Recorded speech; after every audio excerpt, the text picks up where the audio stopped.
You know what? You're feel. You're feel.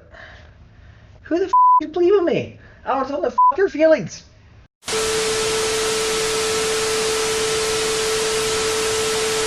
God dang it! All right, I'll just do the quote. People get addicted to feeling offended all the time because it gives them a high. Being self-righteous and morally superior feels good. This is DSP, and I am the Digital Headhunter. Digital Headhunters are the new breed of recruiter who don't belong in three-piece suits and prefer freedom and impact more than expensive business cards.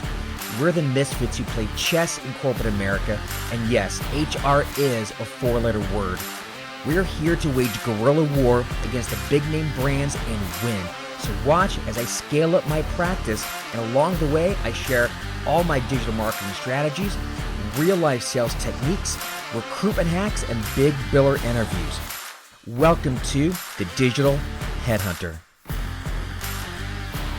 Yo, what is up, my beautiful recruiters? This is your boy, DSP David Stephen Patterson. And today is a special day because we have our first troll of this series. Oh, I'm so excited. You see, I was going to shoot a video on something completely different. I was going to talk about planning and really building on the systems video I talked about yesterday. But I had an amazing troll that got offended at one of my emails. You see, in my email I sent out earlier today about my new split board. By the way, check out headhuntersplits.com if you haven't checked it out yet. Make some money. But that said, I sent an email. And the first line on this email said, "Hey ho, you beautiful recruiter, you," to my list. Because you know why? I call all my recruiters beautiful. You know why? Because you are, in the inside and out. I don't care about that hair lip you have. I think you're beautiful.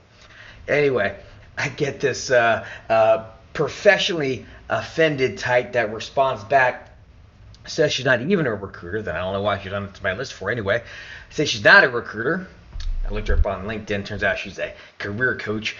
And she said that she was offended by calling her a recruiter, or sorry, by calling her beautiful, and to remove her immediately.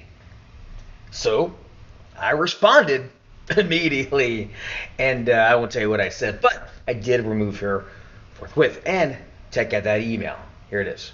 Man, people get offended by anything. Look, if you're watching this in the future times, assuming the world hasn't ended on election day, which there's a good chance it will, right now is a period of high tension because we're 2 weeks out from the election and people are on edge. So I'm not surprised I got that. But look, people love to be offended, and here is what I want to share with you guys today in all seriousness.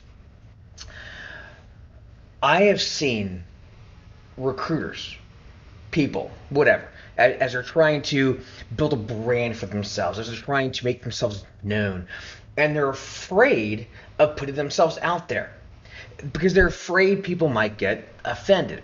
They're afraid if they say the word. Somebody else bleep me again? Dang it.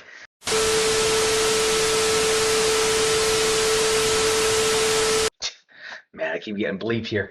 Anyway, people are looking for reasons to be offended, and they're looking for reasons to cancel people. It's a cancel culture nowadays, which is ridiculous.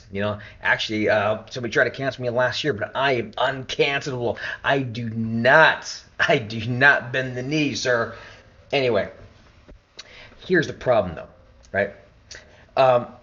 If you're afraid of getting criticized, and it's holding you back from writing an article, putting out a video, putting yourself out there as an expert, you know what's going on is that person in your mind that probably doesn't even exist that may criticize you is stealing your livelihood away from you. It's keeping you from doing what you're meant to. And in fact, it's keeping you from giving your gift to the world, whatever that gift is. And I do see this. I see this with In fact, I just saw this on LinkedIn about a week ago. A recruiter that I know posted a video on the concept between hire slow, fire fast, right? And he got a few hateful comments because people want to be offended. They're looking to be offended. And so at the end of the day, the majority of the comments that he got were actually quite positive. And as he puts out more videos and more content, etc., he's going to get more business and more visibility. But if he were to take those comments at heart, he's not going to put out any more videos. And what's going to happen? He's not going to write any more articles. He's not going to put himself out there. And he's going to be a vanilla recruiter just like every other recruiter out there in his niche. Okay? And right now you need to stand out. Right now you need to do more than your competitors and be out there more. Look, there's a story that I like to, or I used to tell, I haven't told it in a long time, and it's about the makers of Coca-Cola versus RC Cola, right? You got Coca-Cola on one hand, and you got RC Cola on the other hand, right? Two completely different brands. One's the big brand, you're never going to be Coca-Cola. On the other hand, you've got RC Cola, who is, what are they? They're the generic Coke. They kind of taste, kind of like Coke, maybe. But man, who in the right mind would ever go to a bar and order, a Jack and RC? No one is going to do that. But a few years ago, Not Your Father's Root Beer came out. This was a small brewery in, I believe, Wisconsin. They were a no-name brewery, and they came out with this root beer that was highly alcoholic. And no one else had done this. No one else had ever made an alcoholic root beer. For one, root beer is a very niche product. And secondly, those who want to get drunk while they drink root beer is also very niche. But you know what? The market blew up. You know why? Because they were unique and they were polarizing. They got a lot of negative reviews, but they were polarizing because the people who loved it, and they bought their cases of Not Your Father's Root Beer in droves. So much so that a lot of copycats came out trying to copy their formula and to capture that same magic, right? That is the magic of being polarizing. If I would have listened to people who told me not to put myself out there, not to be polarizing, not to curse, not to... Look, I wouldn't be where I'm at today.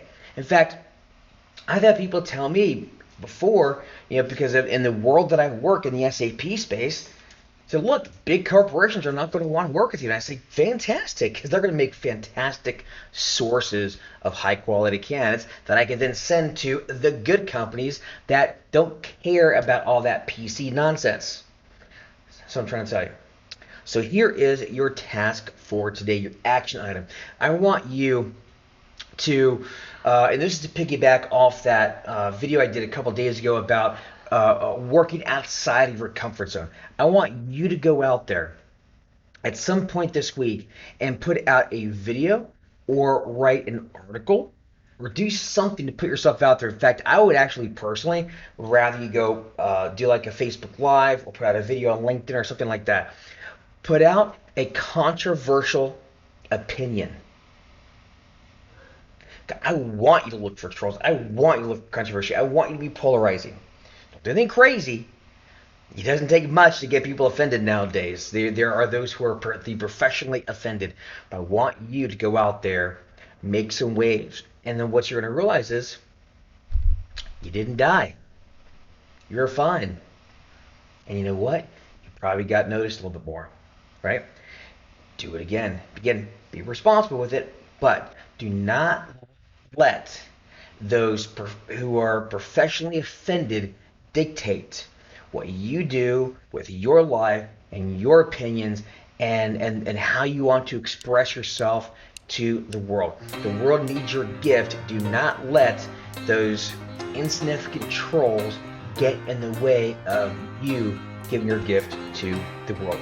And with that being said, I will bid you adieu. Peace out. Bye.